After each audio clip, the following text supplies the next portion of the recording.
Welcome back to HM and Biggie Review Things. I'm Elvin, and today I'm going to talk to you about GenCon 2023. For those that don't know, GenCon is the annual gaming convention. They tout themselves as the oldest and largest gaming convention. This convention started in the 70s, and for the past 20 years, it's been held in Indianapolis. Before it was in other places, and it's all about board games, tabletop game, card games, RPG games, all that kind of stuff. And it's just all about board games. If you like board games, if you're interested to find out what board game convention is like, if you've heard of Gen Con and want to see maybe some videos that I took, what its kind of experience was like, I'll talk about that in this video.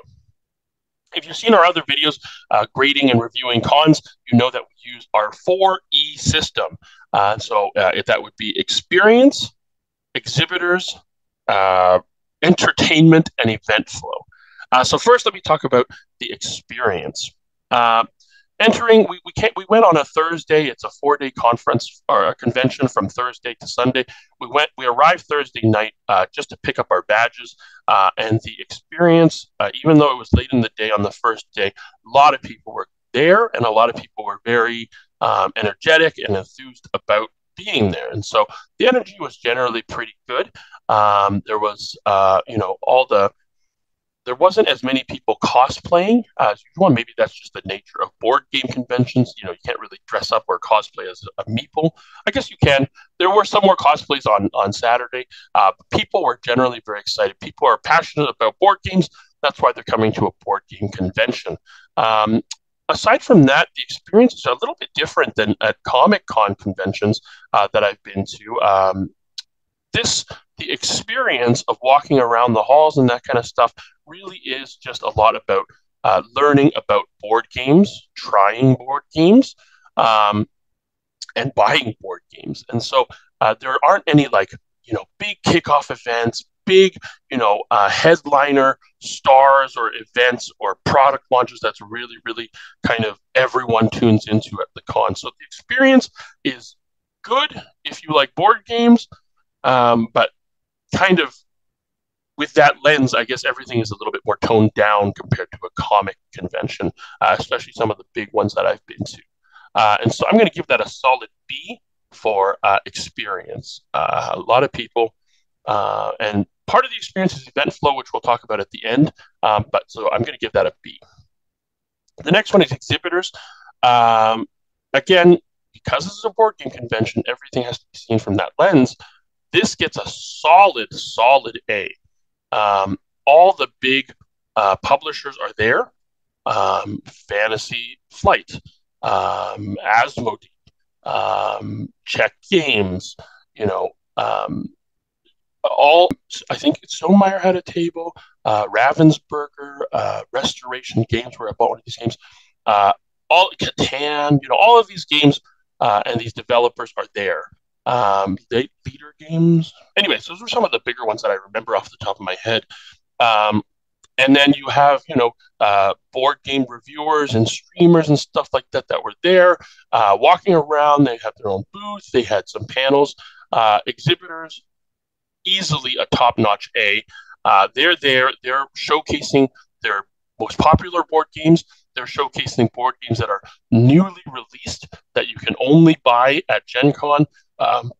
First, they are showing some exclusives. They're showing some prototypes for games that aren't even released yet. And you can sit down and you can try it and kind of give feedback as well. When I talk about exhibitors, I'd be remiss to not mention this year at Gen Con, the most popular exhibitor by a country mile was Ravensburger, because they own and are releasing a game called Disney Lorcana. And this is Disney's foray into the Magic the Gathering, Pokemon cards, trading card game market. And this Gen Con was the first time it's publicly available for sale. And there were people lining up, even when we arrived on Thursday night, people lining up already so they could be one of the first to buy it on the next day, Friday morning. They would stay 16 hours in line for a chance to buy this. This is the first time anywhere in the world it's being available for sale. And so the hype around this game is off the charts. And so that exhibitor was definitely the biggest one. They had to kind of structure all of their other people flow and around these lines because they didn't anticipate, or maybe they don't really have experience in managing this level of interest in a game. And so that was the big exhibitor. Everyone from every board game you've probably ever played was here and goes to GenCon. They kind of we talked to some of the publishers that said that they make it a point to really rush development, especially for their close, to be able to show something, even a prototype, even if they can't get their full stock ready for sale, they get something because they know so many people come to this just to see these exhibitors and buy some of these exclusive or never soon to be released board games. Third one is entertainment, the third E. Entertainment here is a little weird because this experience in the vendor hall, the hall where all the publishers are, everything's sort of entertainment just because of the nature of a board game convention. At Comic Cons, a lot of booths are just selling merchandise. You get to meet some of the artists, and there's a little bits of that here in small sections, but the large majority of the vendor hall is publishers that let you sit and try the games. And so if I think I would classify that as entertainment. There's a lot of that, but outside of trying those board games from the publishers, I was surprised there weren't more opportunities for more events like, oh, there's a tournament for this board game coming here, and you can sign up and you can come and you can watch together. You can come just watch this tournament. You can, we've seen that in other places, or they're screening something. I know that's more Comic Con, or I know that there's also some panels where they made some big announcements, that kind of stuff. A big problem of this, outside of the vendor hall walking around, is the event flow was so bad, and I'll get to that when we talk about event flow, but we just didn't really know what was going on.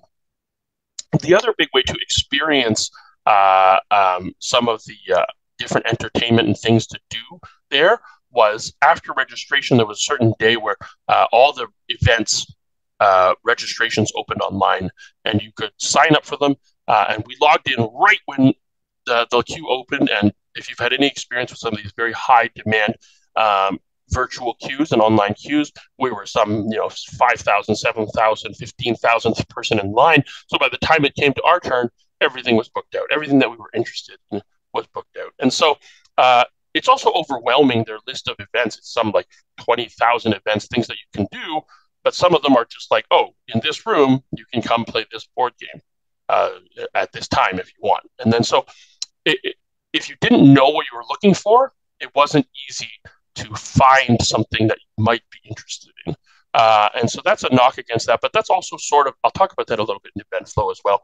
But entertainment in general, if there were other things to do, which I think there were, they were either sold out quickly, or there might have been things that I could have been interested in, but I was not made aware of it because there was no big announcements over the PA or something saying, oh, now this big event is happening here. If you're interested, go here, or there's a big group of people gathering here. Oh, what are they gathering for? Or there's something we can watch something, or we can, there's a big tournament. There's a big, I didn't really get to experience any of that. So I'm going to say entertainment maybe is a B, maybe even a C, because for me, I tried to sign up for stuff I couldn't really.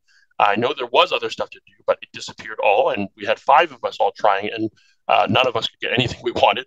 And walking around, I didn't get the sense that there was a lot of other things to do other than going to the publishers at each booth and trying their game. So B, let's say a B minus. Let's say a B minus. And so the final thing I have to talk about is the event flow. The event flow at this event was shockingly bad. It's flabbergasted at how this convention, which has gone on for almost 50 years, I think it started in the 70s, is so behind the times. And so one big example is when we arrived to do will call. At every other convention I've been to, you show them your ID. They grab from a stack of badges. They either scan it and say that, and and take your picture, and now that picture is associated with that scan, or something to that effect. They give you a wristband, whatever it happens to be. Here, we lined up. We walked up to the booth, gave them our ID. They took our ID behind the line of booths, there was just a bunch of people with many, many boxes of envelopes, and people had to kind of search one by one to look for your registration and to get your badge.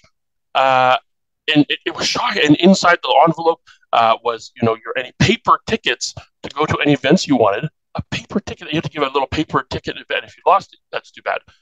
And actually, they screwed up something. When I opened my envelope, there was tickets also for someone else's event that was in there, and it was addressed to Gary Wong instead of me, Elvin. And so I had to give that back to them. So it's shocking that it's not digitized. The other big example is we lined up for Friday and Saturday before the main vendor hall opened. That's kind of the main thing people want to go to.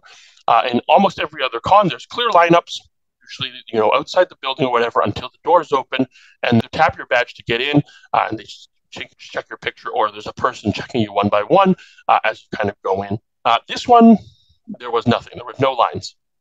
The doors inside the convention to the vendor hall would open at 10, and for about 20 minutes before that, the entire hallway is just crowded with people. I have a video. This isn't even the latest one. I was walking just to join this group, but it just filled up, and you couldn't move anywhere. You couldn't walk. I'm glad there was no emergency events or anything like that. People could have.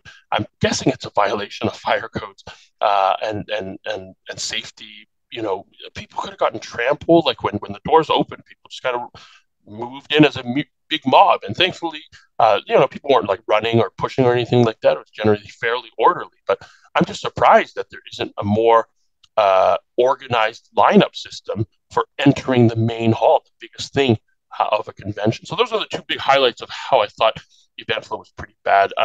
Another big one is just signage. There's no sign for clear signs that should be everywhere. The biggest thing for this, aside from the vendor hall, is the event hall where you can try stuff.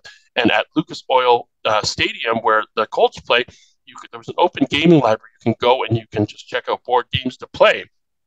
There was no sign for that. We didn't even know what that was, aside from just the standard ones in the convention hall pointing to the stadium. No big sign saying, open gaming library over here. And so there was no people kind of, with signs telling you where you would want to go. There were no announcements. I just thought the event flow was really, really poor and hasn't been modernized. I'm shocked that it hasn't been modernized to be just a bit more up to date and ease of use, better security, all that kind of stuff. Just not particularly user friendly. So event flow gets a major F from me. It is one of the worst event flows in my mind that I've been to for any kind of these conventions. And so that's it for my review of GenCon. If you like board games, this is kind of a no-brainer. For me, it was definitely on a bucket list because I like board games to try it at least once. I wasn't a huge fan of, again, obviously the event flow, but overall, just the feel of the con. And outside of the con, there wasn't much else to do in the city. So I don't think I would go back again. But I'm really glad I went. I enjoyed myself immensely. I had a lot of fun with my buddies. We played a lot of board games. We tried a whole bunch of board games. Some were better than others, and we were able to get a few board games. We were able to get some exclusive promo cards and that kind of things. And so we're kind of happy. We all are happy that we went. I think, but the general consensus is I don't think any of us would go again. There are other board game conventions, probably better organized, that we would like to check out. But if you like board games, if you like getting the latest releases for board games, upcoming releases that aren't available to anyone yet, this GenCon is a must-go for board game lovers. So let us know in the comments if you've been to GenCon, what's your favorite board game that you've played this year. My favorite board game that I got from GenCon that I'm currently just in love with is a game called Thunder Road Vendetta. Basically, it's Mad Max racing, shooting each other, bumping each other off the road. And maybe we'll have a chance to do a quick review on this channel about that board game because it's my current favorite board game right now. And I was able to get that at GenCon. Oh, another thing, I'm surprised. I don't know where this would fall under Exhibitors event flow. I'm surprised there wasn't a booth just at GenCon selling GenCon merch. That they didn't have just, sweaters and T-shirts and whatever, that's GenCon hats. And it seems like a major missed opportunity. They did license a lot of their stuff out so that some of these other vendors can make, I bought a dice tray that says GenCon, and you can kind of buy stuff like that, exclusive, specific things to the con. But I'm just surprised that there wasn't a general merch booth, as I've seen at almost every other convention. That's usually very, very popular, always a lineup to buy things for that year's event. So yeah, just kind of little things here and there that surprise me that it's not more up to date, not a with kind of more modern conventions that I've been to. It seems like it's maybe stuck a little bit in the past, but I had a lot of fun. So thank you for watching. Until next time, do keep going to conventions. We've been reviewing San Diego Comic Con as well. That's Homing and Rob just came back from, and play good board games. Thank you for subscribing and liking this channel if you enjoy what we do. It really helps us a lot. Thanks so much.